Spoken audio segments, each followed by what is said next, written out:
যাবজ্জীব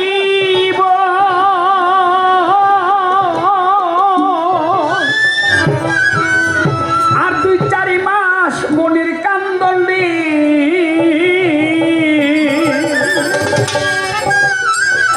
ঘরের পরিবারের কান্দন কয়েকদিন পর থাকে না। দুঃখের দরদি আমার জনম দুঃখী মা ছোটকে না। দুঃখের দরদি আমার জনম দুঃখী মা ছোট গর্ভধারিণী মা জনম দুঃখিনী মা। দুঃখের দরদি আমার জনম দুঃখী মা মাগে।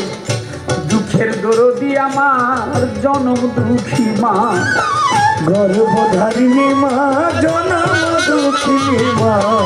দুঃখের দরদি আমার জনম দুঃখী মা মাগো।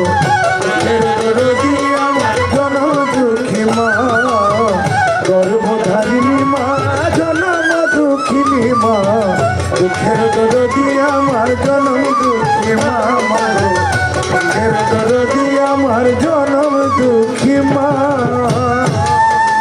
মূসা আলাইহিস সালাম প্রতিদিন কহুতুর পাহাড়ে গিয়ে আল্লাহর সাথে হাজার সওয়াল করে, অনেক কথা বলে, প্রশ্ন করে আল্লাহকে, আল্লাহ তার জবাব দেয়। কহুতুর পাহাড়ে আঙ্গিনা গাছের ডগায় আল্লাহ পাক এসে বসে আর মূসা নবী প্রশ্ন করে, আল্লাহ তার জবাব দেয়। সেই কথাগুলি মূসা নবী আবার এসে তার ভক্তদের কাছে, তার কওমের মাঝে তিনি প্রচার করেন। আজকে মূসা আলাইহিস সালামের প্রশ্ন জেগেছে মনে, আল্লাহর কাছে প্রশ্ন করছে, আল্লাহ আমি তো তোমার নবী। আল্লাহ বলে হ্যাঁ অবশ্যই। তুমি তো আমাকে জান্নাত দিবে। আল্লাহ বলে অবশ্যই তুমি জান্নাতের ভাগীদার। নবীরা মাসুম, তারা বিনা হিসাবে জান্নাত আসে। তো মূসা নবী বলছে, আল্লাহ আমি যে জান্নাতে থাকবো, আমি যেখানটায় থাকবো সেখানে আমার কাছাকাছি আমার সাথে কোনো লোক থাকবে কি? আল্লাহ বলে হ্যাঁ মূসা, তোমার সাথে একটা লোক থাকবে।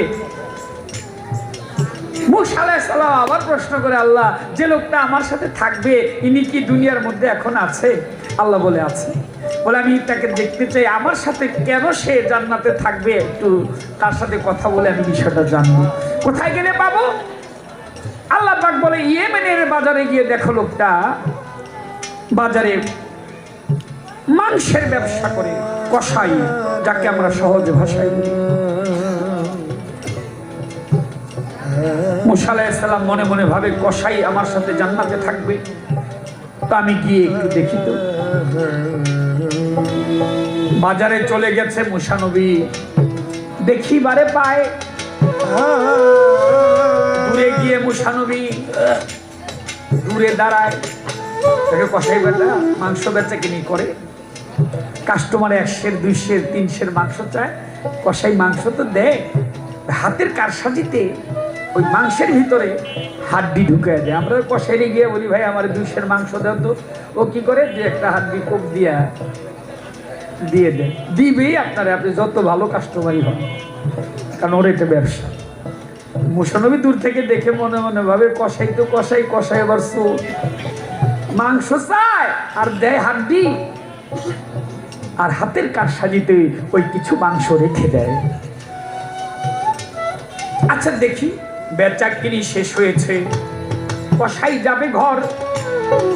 মূসা নবীর সামনে গিয়ে জানতে চাই খবর, এই ভাই একটু দাঁড়াও। কসাই বলে পথ ছাড়েন, আমাকে যেতে দেন। মূসা নবী বলে, তুমি জানো আমি কে? আমি আল্লাহর নবী মূসা নবী। বলে আপনি আল্লাহর নবী মূসা নবী, আমি আপনাকে সম্মান করি, কিন্তু এই মুহূর্তে আমার অতীব জরুরি কাজ আছে, আমার সেই কাজ আগে সম্পাদন করতে হবে, কাজ শেষ করতে হবে, তারপর আপনার সাথে আমি কথা বলবো। ঠিক আছে চলো। আগে আগে কসাই বেটা হেঁটে হেঁটে যায়, মূসা নবীর পিছনে গিয়ে দেখিবারে পায় মা একটা শুয়ে আছে ঘরে, বিছানার উপরে পায়খানা প্রস্রাব করে বিছনা দিছে ভরে। নিজের হাতে পায়খানা প্রস্রাব পরিষ্কার করিয়া জামা খুলে একটা জামায় আবার দেয় পরাইয়া। নিজে গোসল করায়া আরেকটা জামা পরায় দিছে।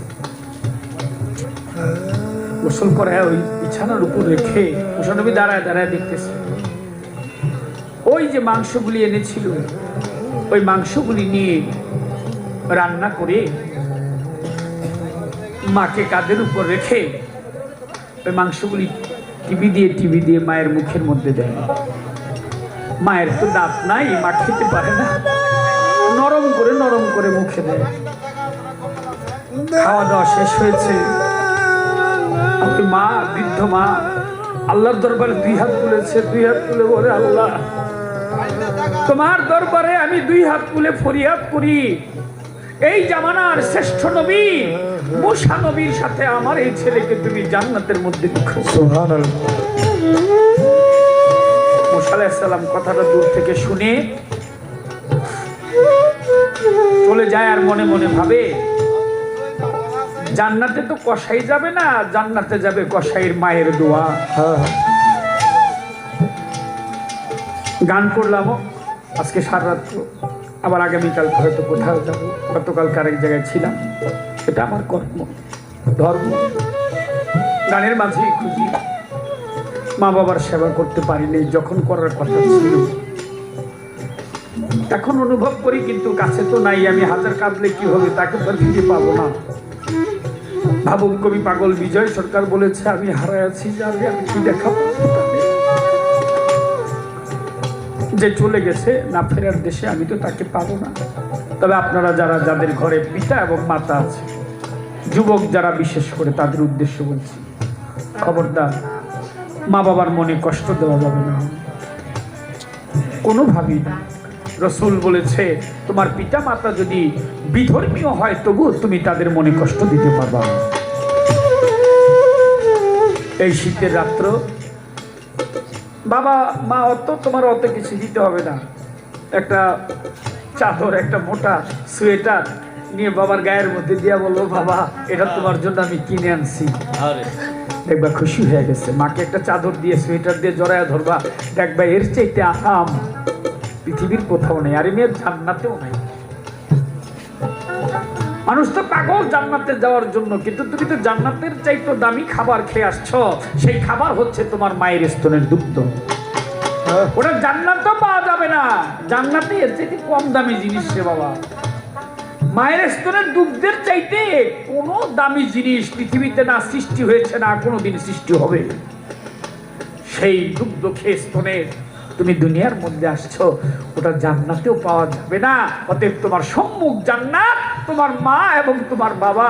খবরদার তোমার মা বাবা যেন তোমার কোনো কাজের উপর অসন্তুষ্ট না হয়, তোমার ব্যবহারে তারা যেন কোনো কষ্ট না পায়। এই জিনিসটা একটু খেয়াল রাখবে, তাহলে আমার আজকে রাত্রে গান গাওয়া সার্থক হবে আর তোমাদের শোনা সার্থক। সবাই হয়তো আমার কথাটা শুনবে না, এর মধ্যে 2-4 জন শুনলেও আমি মনে করবো আমার জীবন ধন্য। 10 মাস 10 দিন মায়ে গর্বে দিল ঠাই,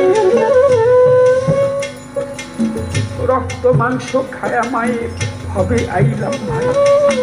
10 মাস 10 দিন মায়ে আমার এই পেটে দিল ঠাই, রক্ত মাংস খায়া ভাবে আইসি ভাই।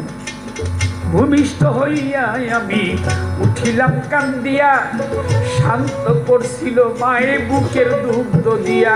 ওরে ভূমিষ্ঠ হইয়া আমি উঠিলাম কান্দিয়া, শান্ত করিল মায় আমারে বুকের দুগ্ধ দিয়া। মায় সন্তান প্রসবে কালে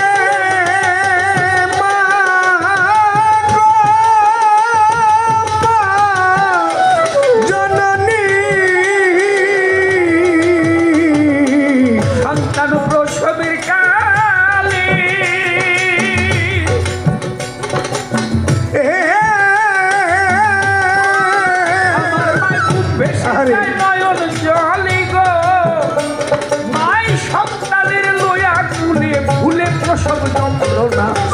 মুখের দরদি আমার জনম দুঃখী মা, গর্ভধারিণী মা, জনম দুঃখিনী মা।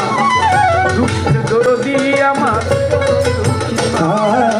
গর্ভধারিণী মা, জনম দুঃখিনী মা। দুঃখের দরদি আমার জনম দুঃখী মা, মাগো দুঃখের দরদি আমার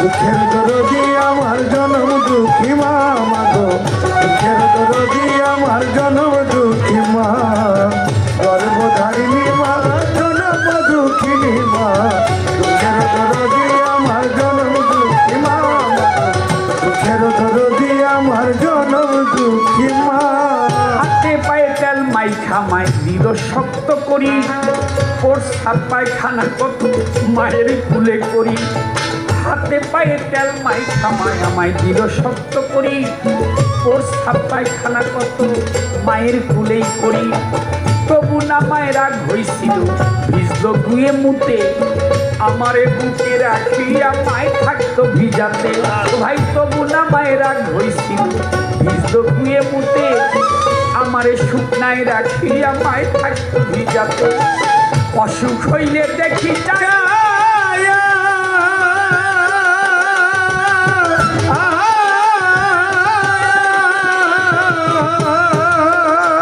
আমার মায় থাকতো শীতানে বইয়া গো আমার অসুখ হইলে দেখতাম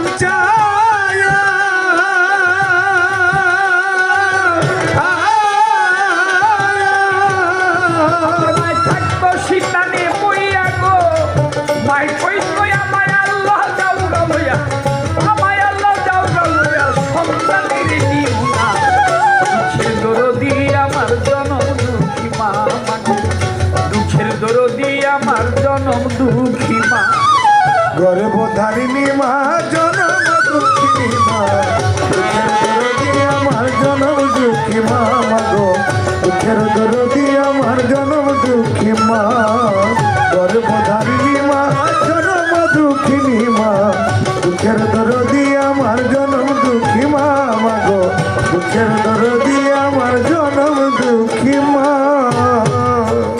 ভাইরে পুত্র যদি কুপুত্র হয় মায়ে কি আর ফেলে শত দোষ রাখিয়া গোপন তবু মায়ে পালে পুত্র যদি কুপুত্র হয় বাবা মায়ে নাই আর ফেলে হাজার দোষ রাখিয়া গোপন সন্তানের পালে বিদেশে বিপাকে যদি সন্তান মারা যায় পাড়ার লোকে না জানিতে জানে মায়ের কলি যায় বিদেশে বিপাকে যদি কারো সন্তান মারা যায় পাড়া পড়শি না জানিতে জানে মায়ের কলি যায় শুকনা ডালে বৈশা যদি কাক কবুতর ডাকে কুলাপে ধান লইয়া মায়ের সন্তানের সুখ দেখে বলে খায়া যারে দারুণ কাজ উদর ভরিয়া আমার কাজল আছে ভালো একবার জানা কইয়া লজ্জাবতী গাছের পাতা ওটা ছুঁতে গেলেই মরে সন্তানের লাগিয়া মায়ের পরাণ ছটফট ছটফট করে শাহ আলম ভেবে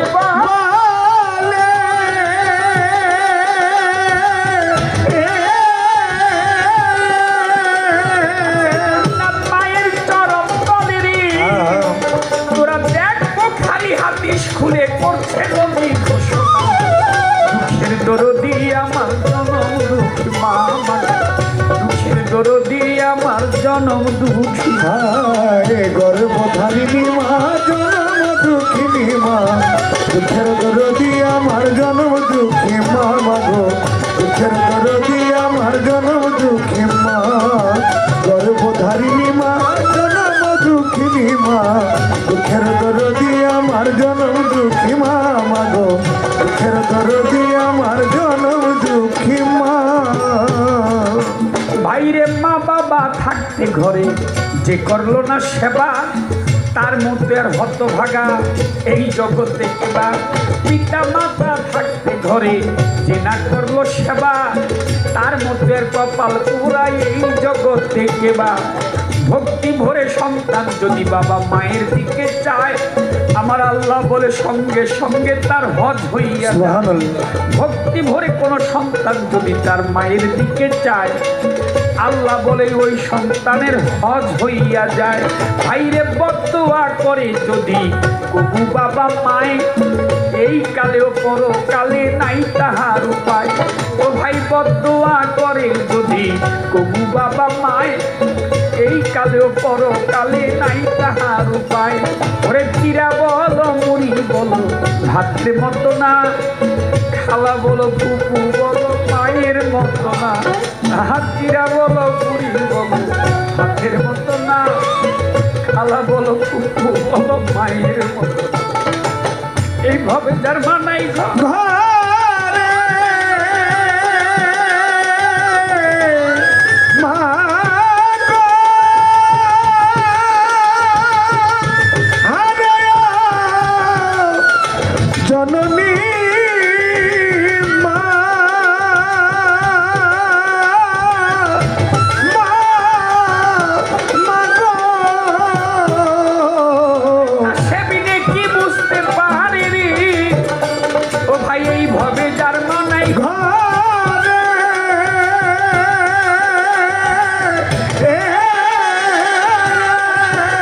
ও দুঃখ সেবিনে কি বুঝতে পারিনি। আমরা মা কেমন ধনে সংসারে, বাবা কেমন এ সংসারে থাকতে রতন চিনলাম না। দুঃখের দরদি আমার জনম দুঃখী মা, মাগো দুঃখের দরদি আমার জনম দুঃখী মা, গর্ভধারিণী মা জনম দুঃখিনী মা, দুঃখের দরদি আমার